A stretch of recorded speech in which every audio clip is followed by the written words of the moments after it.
BSCC কিরকম করেছে? এদিকে পিছনে অনেক সমালোচনা আছে, অনেক ধরনের অস্বস্তি আছে, কিন্তু মোটা দাগে বিনিয়োগকারীর স্বার্থ রক্ষা করবার চেষ্টা করেছেন। ইন্ডেক্স বাড়ছে, লেনদেন বাড়ছে, সেই জায়গা থেকে এখন বাজারকে আসলে আপনি কোন জায়গায় দেখছেন? যখন আস্তে আস্তে ভলিউম বাড়ছে, আস্তে আস্তে ইন্ডেক্স বাড়ছে, তখন আপনি ধরে নিতে পারবেন নতুন করে বিনিয়োগ আসছে। আপনি বলছেন যে স্পেকুলেশন বা কারসাজি একটা বাজারের একটা অনুষঙ্গ, বাট আমাদের এই পোর্শনটা একটু বেশি হয়ে গেছে না? এই জাতীয় বিনিয়োগের তো কোনো বাজারে কোনো লাভ নেই, এই জাতীয় বিনিয়োগকারীর বাজার কোনো লাভ নেই, এই জাতীয় শেয়ারের মূল্যেরও বাজারে কোনো লাভ নেই।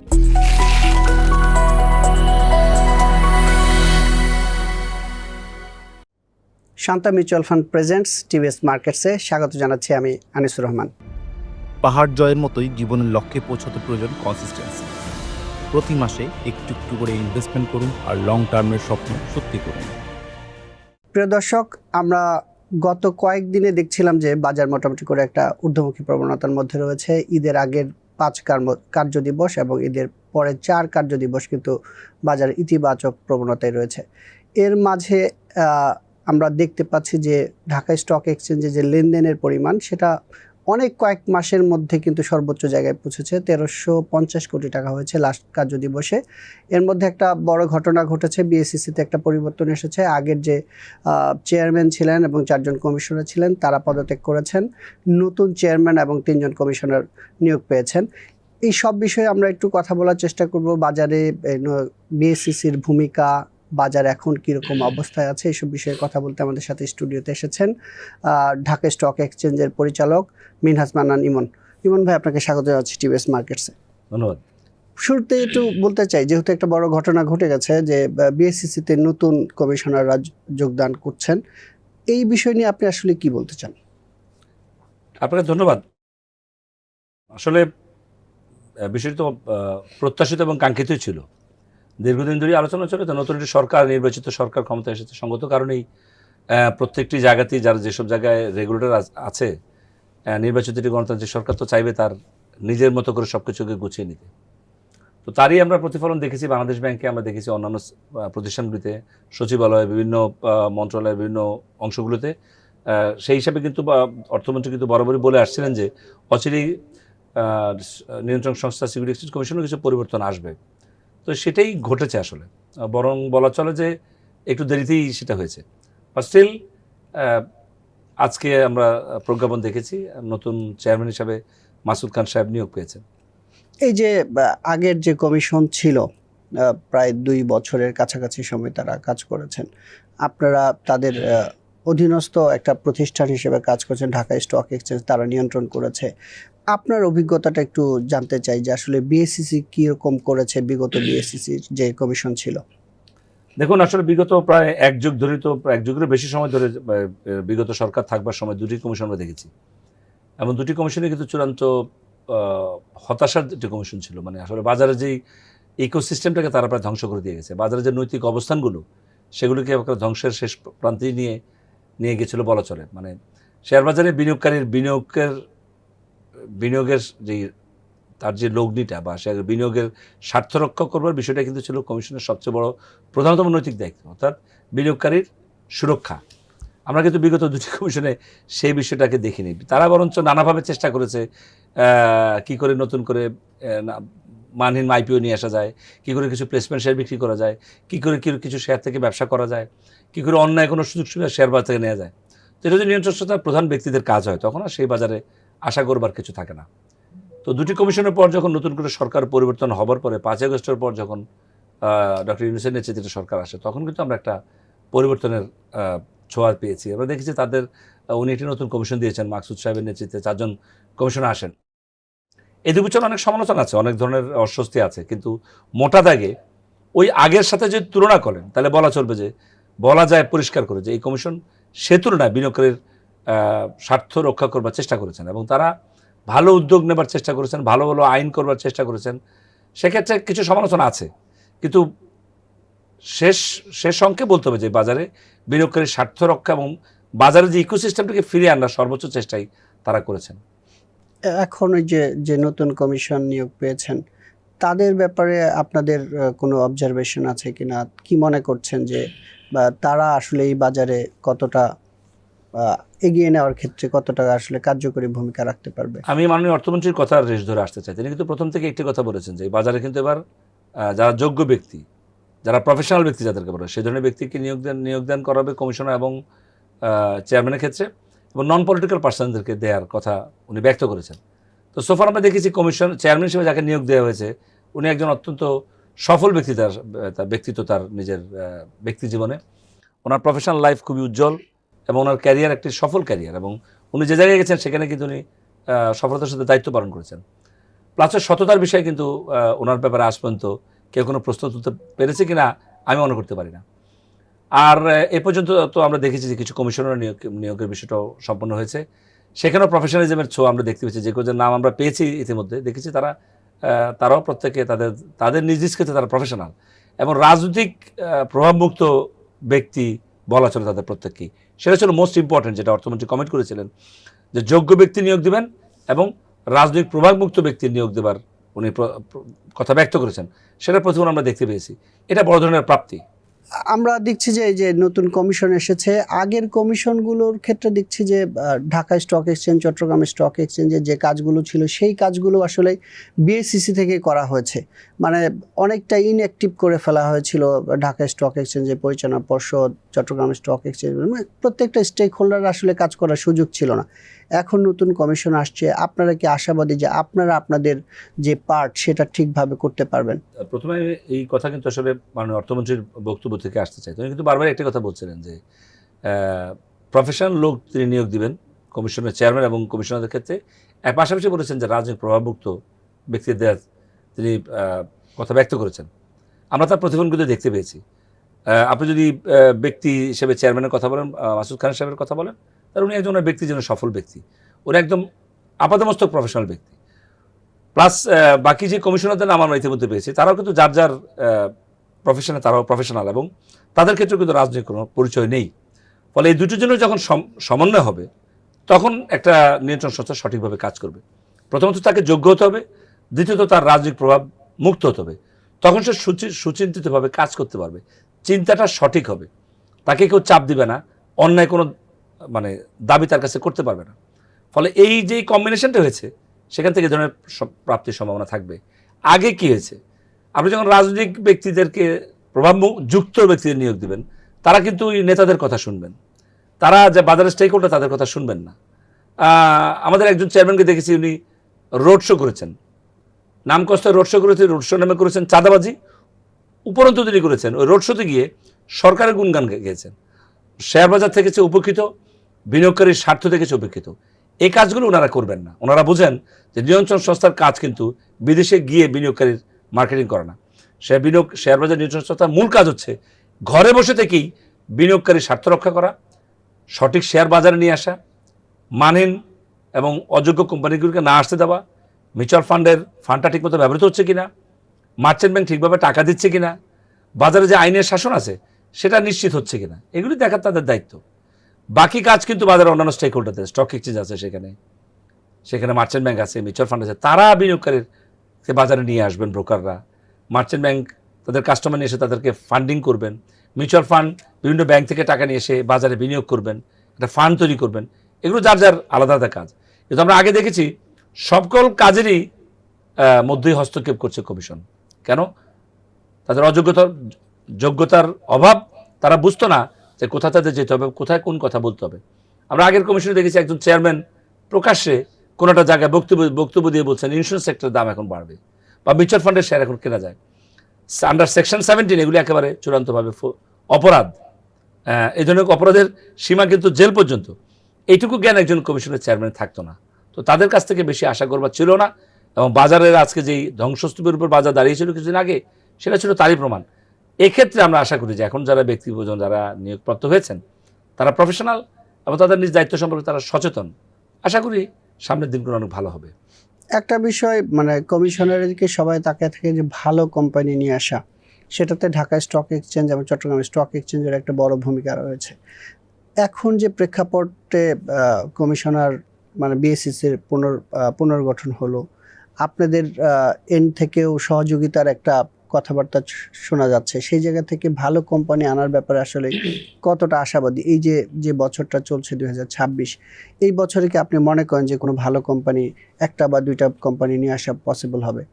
দেখুন, একটি কোম্পানি তো চাইলে রাতারাতি বাজারে আসতে পারে না। এটা লম্বা প্রসেস, 6 মাস থেকে 1 বছর, কখনো 1.5-2 বছর সময় লাগে। এটা লং প্রসেস। আপনি কাগজ জমা দেওয়ার পর কিন্তু বোঝা যায়। কারণ যারা আইপিওতে আসবেন, মার্চেন্ট ব্যাংক যখন কাগজটা তৈরি করে, সেটা করতে দীর্ঘ সময় না, লাগে। এখন তো একটা টেইনেরও বেঁধে দেওয়া হয়েছে যে এত দিনের মধ্যে এটা রিজলভ করতে হবে। সেটা তো আইনে বলা আছে, কিন্তু আমি বলছি প্রস্তুতি পর্বটা কিন্তু লম্বা। বাংলাদেশে যারা একজন এন্টারপ্রেনার যারা, তারা কিন্তু শেয়ার বাজারে যাবেন এই নিয়ত করে কিন্তু প্রতিষ্ঠানটা তৈরি করেন না। একটা সময় এসে মানে প্রয়োজনের তাগিদে বা অর্থের সংস্থানের কারণে বা তার খ্যাতির জন্য বা বাজারে নামের জন্য বা স্টক এক্সচেঞ্জে লিস্টিং হওয়ার জন্য সে কিন্তু ক্যাপিটাল মার্কেটে সবসময় যে টাকার জন্য আসলে অনেকে তা কিন্তু না। সেক্ষেত্রে মাল্টিনেশনাল তো লিস্টেড হওয়ার কোনো দরকারই নেই। তো তারা বাজারে আসবার জন্য যেই পথ পরিক্রমা, এর সময় কিন্তু ওয়াকেবল থাকেন না, ঠিকমতো অ্যাকাউন্টস তৈরি করে রাখেন না, তারা এনবিআর এর কাজটা ঠিকভাবে করে রাখেন না, ব্যাটের সলিউশন করে রাখেন না, বা ব্যালেন্স শিটের আয় এবং ব্যয়ের অসঙ্গতির বিষয়গুলিকে খেয়াল রাখেন না। ফলে ব্যালেন্স শিটটা ব্যালেন্সড কোনো একটা অবস্থানে থাকে না। আইপিওতে আসতে গেলে কিন্তু এগুলোকে সঠিক করে নিয়ে আসতে হবে, একটা প্রফিটেবিলিটি শো করতে হবে, তার ডেপ্ট ইকুইটি রেশিও ঠিক থাকতে হবে, লোনের সাথে ইকুইটির একটা সামঞ্জস্য থাকতে হবে, বা কোম্পানির একটা স্ট্রাকচার থাকতে হবে, একটা WPPF থাকতে হবে, মানে যে আপনার ওয়ার্কার্স প্রফিট পার্টিসিপেশন আপনি স্টাফদেরকে দিচ্ছেন কিনা, অনেকগুলো নিয়মকানুন। ফলে যখনই আইপিওতে আসতে যাচ্ছেন তখন কিন্তু এগুলো সামনে চলে আসে। ফলে ইস্যু ম্যানেজারকে অনেক লম্বা সময় নিয়ে কাজটা করতে হয়। ওই পার্টটুকু কতটুকু আছে সেটা আমরা জানি না। বর্তমানে স্টক এক্সচেঞ্জের কাছে তেমন কোনো আইপিও জমা নেই। আর বিগত 2 বছরে তো এই কমিশনে তো আপনারা দেখেছেন যে যেহেতু তারা নানা সংস্কারে ব্যস্ত ছিল, আমি একবারে বলবো না যে সেটা খুব অন্যায় কাজ হয়েছে, কিন্তু পাশাপাশি একটা অল্প অংশেও আইপিও দরজা খোলা রাখা উচিত ছিল। সেটা একেবারে বন্ধ করে দেওয়ার ফলশ্রুতি বাজার এখন কিন্তু নতুন শেয়ার শূন্য। ফলে ঢাকা স্টক এক্সচেঞ্জ কিন্তু একটা কমিটমেন্টে আছে, তাদের কাছে যদি কোনো আইপিও আসে আইনের মধ্যেও সময় বেঁধে দেওয়া আছে, প্লাস আমরাও সর্বোচ্চ চেষ্টা করব যতটুকু সহযোগিতা করা যায় যত দ্রুত সময়ে বাজারে আইপিওগুলো নিয়ে আসা যায়। এবং বর্তমান যে কমিশন আছে, আমি নিশ্চিত করে বলতে পারি আপনাকে যে সঠিক এবং ভালো এবং মান সম্পন্ন যদি আইপিও না হয়, এই কমিশনের দরজা দিয়ে তারা দরজা পার করতে পারবে না। ঢাকা স্টক এক্সচেঞ্জ তো আরও আগে তাদের সেখানে বাধা হয়ে দাঁড়াবে, অর্থাৎ বাজে মানহীন আইপিও এ বাজারে আসতে পারবে না, এরকম একটা পরিস্থিতি এখন তৈরি হয়েছে। বাজে মানহীন আইপিও আসতে পারবে না, ভালো কোম্পানি আসতে হবে। ভালো কোম্পানিরা আসতে চায় না। অনেক আগে থেকেই আমরা দেখছি যে বিএসসিসিও চেষ্টা করছিল, ঢাকা স্টক এক্সচেঞ্জও চেষ্টা করছিল যে ভালো কোম্পানি এসে। আপনারা কি ধরনের ইনিশিয়েটিভ নিয়েছেন যে মানে এখন পর্যন্ত আসলে ভালো কোম্পানি, আপনাদের বললেন যে এখন পর্যন্ত জমা নাই, অনেক বছর ধরে কিন্তু চেষ্টা চলছে। না, আপনি জেনে খুশি হবেন যে বিগত প্রায় 2 বছরে কিন্তু Dhaka stock exchange, broker association বেশ কিছু প্রোগ্রাম করেছে কিন্তু রিগার্ডিং দি অ্যাট্রাক্টিং দি এন্টারপ্রেনার্স। ঢাকা স্টক থেকে আমরা কিন্তু আমাদের বর্তমান যে চেয়ারম্যান, তার নেতৃত্বে কিন্তু অনেকগুলো প্রোগ্রামে আমরা কিন্তু গেছি। আমরা কিন্তু ওষুধ শিল্প মালিকদের সংগঠন, তাদের সাথে দেখা করেছি, BGM এর সাথে আমরা দেখা করেছি, FBC এর একটা অংশীদারের সাথে দেখা করেছি, বিভিন্ন এন্টারপ্রেনারদের সাথে আমরা বসেছি, তাদেরকে উৎসাহ প্রদান করবো যেন আপনারা বাজারে আসুন। ঢাকা স্টক এক্সচেঞ্জের একটি দল কিন্তু যারা মাল্টিনেশনাল কোম্পানি তাদের সাথে বসেছেন, মাল্টিনেশনাল কোম্পানির CEO তাদের সাথেও বেশ মিটিং আমাদের হয়েছে। আমরা তাদেরকে বলার চেষ্টা করছি আপনারা বাজারে আসেন। আমরা উৎসাহ দিতে পারি, কিন্তু আসলে আইনের শাসন যদি সঠিক না থাকে, আইপিওর বিধিমালা যদি এন্টারপ্রেনারদের জন্য সহজীকরণ না হয়, নিয়ন্ত্রণ সংস্থা যদি ফ্রেন্ডলি না হয়, তাহলে আসলে আগের মতোই পরিস্থিতি হবে। কিন্তু এই জায়গাগুলোর মধ্যে কিন্তু পরিবর্তন আমরা দেখতে পাচ্ছি। প্রথমত হচ্ছে নিয়ন্ত্রণ সংস্থা গত 2 বছর কিন্তু আইনের অঙ্গুলো সংস্কার করেছে। অনেক সমালোচনা আছে, কিন্তু সংস্কার কিন্তু আইনে হয়েছে। ধরুন আইপিওর ক্ষেত্রে কিছু সংস্কার করা হয়েছে, মার্চেন্ট ব্যাংকের কিছু রুলস চেঞ্জ করা হয়েছে, মিউচুয়াল ফান্ডের ক্ষেত্রে বড় ধরনের সংস্কার করা হয়েছে, ব্রোকার্সের নানা রকমের যে অনিয়ম ছিল সেগুলিকে অ্যাড্রেস করা হয়েছে। ফলে বাজারের কিন্তু পেরিফেরাল অংশগুলো কিন্তু প্রস্তুত। এখন আইপিওর যেই নতুন করে যেই স্ট্রাকচারটা তৈরি করা হয়েছে তাতে কিছু জটিলতা আছে, বাট আমি মনে করি যে নতুন করে আইপিও আসবে একটা ক্ষেত্র কিন্তু তৈরি হয়েছে, এবং এন্টারপ্রেনাররা কিন্তু আগের চেয়ে বেশি কমফোর্টেবল মনে করছেন, কারণ এখানে সময়সীমা দেওয়া আছে। আপনি ইচ্ছা করলে তাকে 2 বছর ধরে রাখতে পারবেন না। প্লাস হচ্ছে একটা সৎ কমিশন থাকলে যেটা হবে সুবিধা, যে এন্টারপ্রেনাররা উৎসাহ পাবে সরাসরি চেয়ারম্যান এবং কমিশনের সাথে একটা ফ্রেন্ডলি অ্যাটমসফিয়ারের কথা বলবার। আমরা বাজারের কথা বলছিলাম যে আমরা গত প্রায় 2-3 সপ্তাহ ধরে দেখছি বাজারটা মোটামুটি করে একটু গতি পাচ্ছে, ইন্ডেক্স বাড়ছে, লেনদেন বাড়ছে। সেই জায়গা থেকে এখন বাজারকে আসলে আপনি কোন জায়গায় দেখছেন যে এই বাজারটা সবার প্রত্যাশা যে আমাদের বাজারটা একটা মানে প্রবৃদ্ধির দিকে যাবে, টেকসই প্রবৃদ্ধি, সেটার কি ক্ষেত্র তৈরি হয়েছে? দেখুন, বাজারের চেয়ে বড় সত্যতার কোনো কিছু নেই। ইন্ডেক্স ইজ দ্য বেস্ট মানে রিফ্লেক্টার।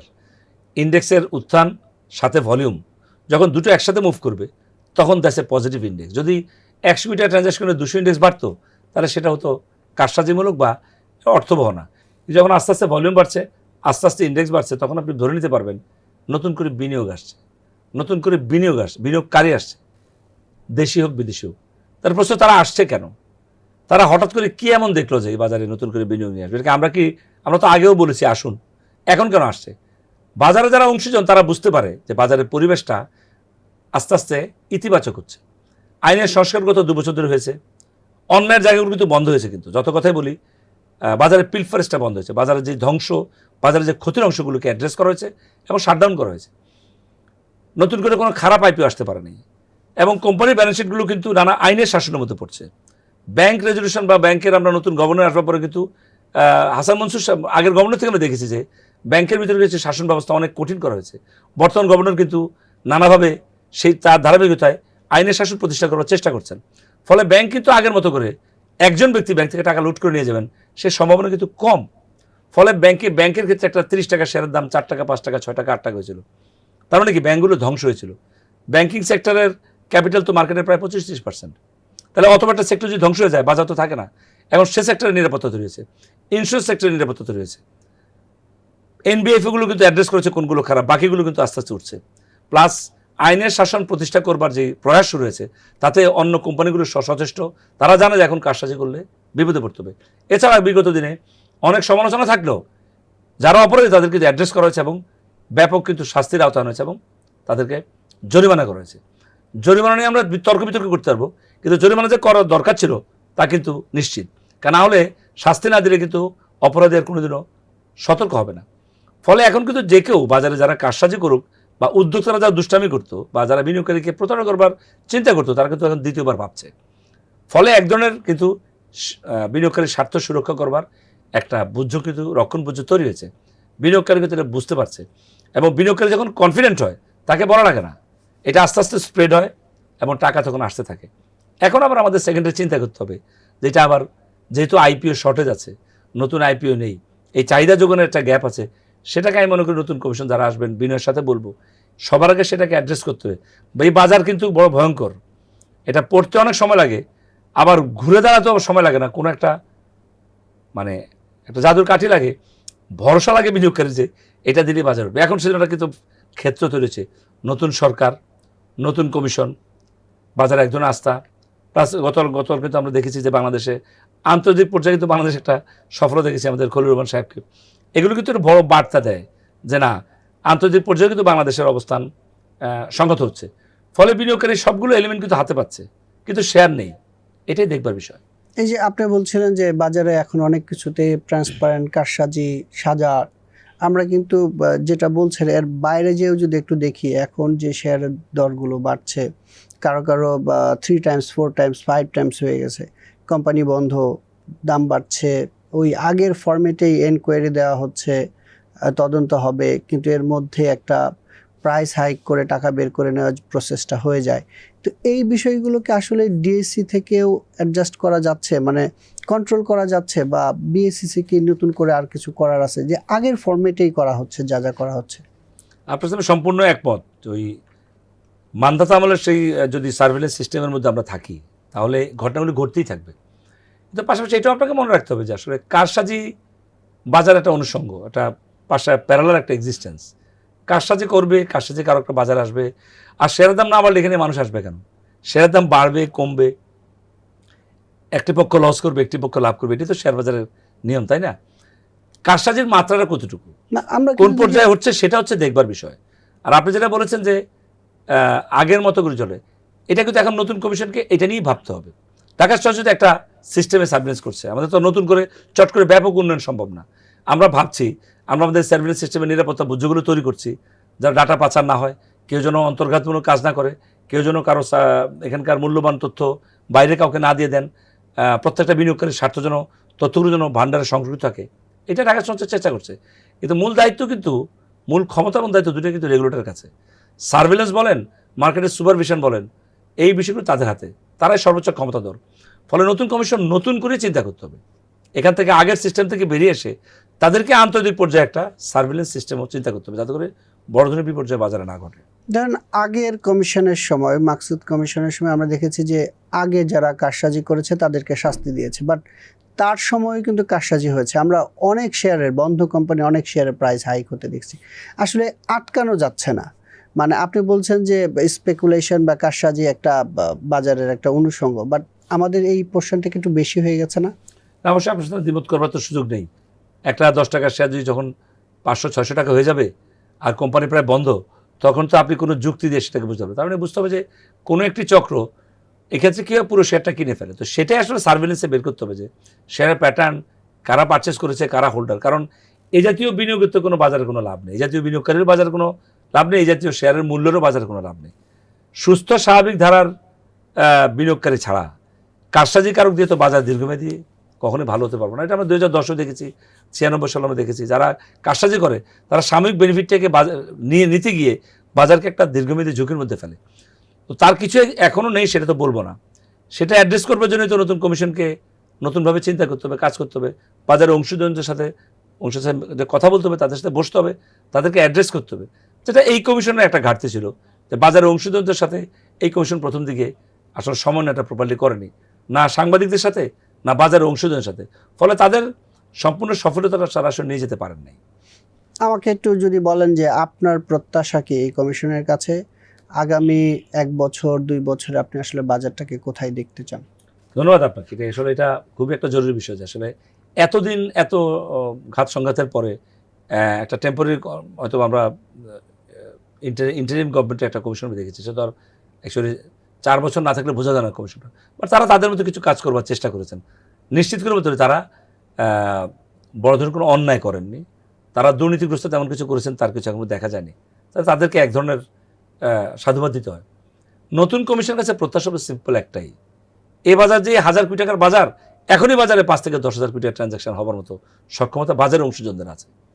এ বাজারে এখন মাত্র $40-50 বিলিয়ন বাজার। আমি যদি বাংলাদেশের জিডিপি চিন্তা করি, আমি যদি গার্মেন্টস সেক্টরের কথা চিন্তা করি, আমি যদি বিভিন্ন সেক্টর চিন্তা করি, তাই বাজারের এখনই মার্কেট ক্যাপ থাকা উচিত $100 বিলিয়ন প্লাস বা আরও বেশি। সেক্ষেত্রে বাজার কিন্তু প্রায় 10 থেকে 15 বছর বা 20 বছর আমরা পিছিয়ে আছি। আমাদের ইকুইটি মার্কেট ছাড়া আর কোনো মার্কেটই নেই। তো এই কোনোটা ডেভেলপ, আমরা কিন্তু সিসিবিএল এবারে সিডিবিএল তৈরি করেছি, সিসিবিএলটা আজও কিন্তু মুখ থুবড়ে পড়েছে, সেটা করতে পারিনি। এগুলো হচ্ছে পেরিফেরাল আইটেম, আপনাকে এগুলি ছাড়া বাজারে আপনি ট্রানজাকশন ভলিউম বাড়াতে পারবেন না, বিনিয়োগকারীকে আকৃষ্ট করতে পারবেন না, বড় এন্টারপ্রেনার যারা তারাও আগ্রহী হবে না। ফলে এই কমিশনকে সেটাই অ্যাড্রেস করতে হবে। প্রথমত হচ্ছে ভালো আইপিও আনতে হবে। দ্বিতীয় হচ্ছে বিনিয়োগকারীর স্বার্থ সুরক্ষা, যেন ব্রোকারদের মাধ্যমে বিনিয়োগকারী বা অন্য কোনো কারো মাধ্যমে বিনিয়োগকারী ক্ষতিগ্রস্ত না হয়। তৃতীয় হচ্ছে বড় ধরনের কারসাজি যেন করতে না পারে। এটা সিম্পল প্রপার সার্ভিসে সেটা সম্ভব।